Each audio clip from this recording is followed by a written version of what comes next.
একটা সময় খেলা পরিচালনা ও ম্যাচ রেফারিদের দায়িত্বে খুব একটা দেখা যেত না বাংলাদেশিদের, রীতিমতো অবজ্ঞাই করা হতো বাংলাদেশি আম্পায়ার ও ম্যাচ রেফারিদের। তবে এখন দিন বদলেছে, আন্তর্জাতিক ক্রিকেটে বাংলাদেশের আম্পায়ার ও রেফারিদের কদরও বেড়েছে। দেশের বাইরে আন্তর্জাতিক আসরগুলোতে বাংলাদেশি পুরুষ ও নারী আম্পায়ারদের সঙ্গে ডাক পড়ছে ম্যাচ রেফারিদেরও।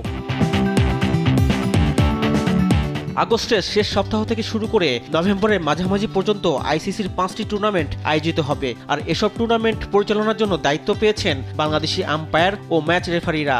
আর এজন্য ডাকা হয়েছে 4 আম্পায়ারকে। তাদের পাশাপাশি ব্যস্ত থাকবেন বাংলাদেশের একজন আন্তর্জাতিক ম্যাচ রেফারিও। 28 আগস্ট থেকে 10 সেপ্টেম্বর মালয়েশিয়ায় অনুষ্ঠিত হয়েছে 2026 টি-20 বিশ্বকাপের এশিয়া এ অঞ্চলের বাছাই পর্ব। এই টুর্নামেন্টে আম্পায়ারিং করেছেন মোরশেদ আলী খান। এবছর এপ্রিলে বিসিবির মনোনয়নে আইসিসির আন্তর্জাতিক আম্পায়ার প্যানেলে অন্তর্ভুক্ত হন তিনি। টুর্নামেন্টে দায়িত্ব পালন শেষে মঙ্গলবার দেশে ফিরেছেন এই আম্পায়ার। এরপর আন্তর্জাতিক অ্যাসাইনমেন্ট কভার করবেন মাসুদুর রহমান মুকুল। তাকে দেয়া হয়েছে ক্রিকেট ওয়ার্ল্ড কাপ লিগ 2-তে আম্পায়ারিংয়ের দায়িত্ব। আগামী 14 থেকে 27 সেপ্টেম্বর কানাডায় অনুষ্ঠিত হবে এই টুর্নামেন্ট, যেখানে স্বাগতিক কানাডার সঙ্গে খেলবে ওমান এবং নেপাল। ওয়ানডে ফরম্যাটের এই টুর্নামেন্টটি শেষ হওয়ার পর এই 3 দল মিলে খেলবে একটি টি-20 সিরিজ। 28 সেপ্টেম্বর থেকে 3 অক্টোবর অনুষ্ঠিত হবে সিরিজটি। আর এখানেই দায়িত্ব পেয়েছেন নিয়ামুর রশিদ। সিরিজটিতে ম্যাচ রেফারির ভূমিকায় দেখা যাবে এই বাংলাদেশিকে। সেপ্টেম্বর মাসের শেষ সপ্তাহে দক্ষিণ কোরিয়ায় খেলা পরিচালনা করবেন তানভীর আহমেদ। ছেলেদের টি-20 বিশ্বকাপ East Asia Pacific sub regional B অনুষ্ঠিত হবে দক্ষিণ কোরিয়ায় আগামী 26 সেপ্টেম্বর থেকে 6 অক্টোবর কোরিয়ায় আম্পায়ারের ভূমিকায় দেখা যাবে এই বাংলাদেশি আম্পায়ারকে।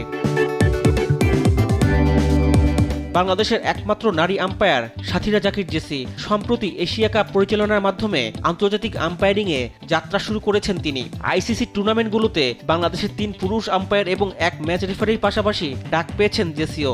সংযুক্ত আরব আমিরাতে অনুষ্ঠিত হবে অনূর্ধ্ব-19 নারী টি-20-র বাছাই পর্ব।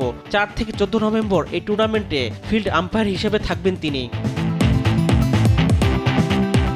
সম্প্রতি বেশ ব্যস্ততা চলছে বাংলাদেশের ক্রিকেটে। একের পর এক সিরিজ ঘিরে ব্যস্ততারই মধ্য দিয়ে যাচ্ছে বাংলাদেশ দল। এবার ব্যস্ত সূচির সামনে বাংলাদেশের আন্তর্জাতিক আম্পায়ার প্যানেলও।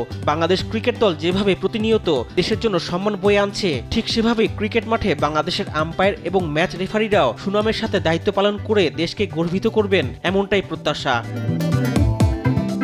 রিফাত আঞ্জুম, দেশ টিভি, স্পোর্টস ডেস্ক।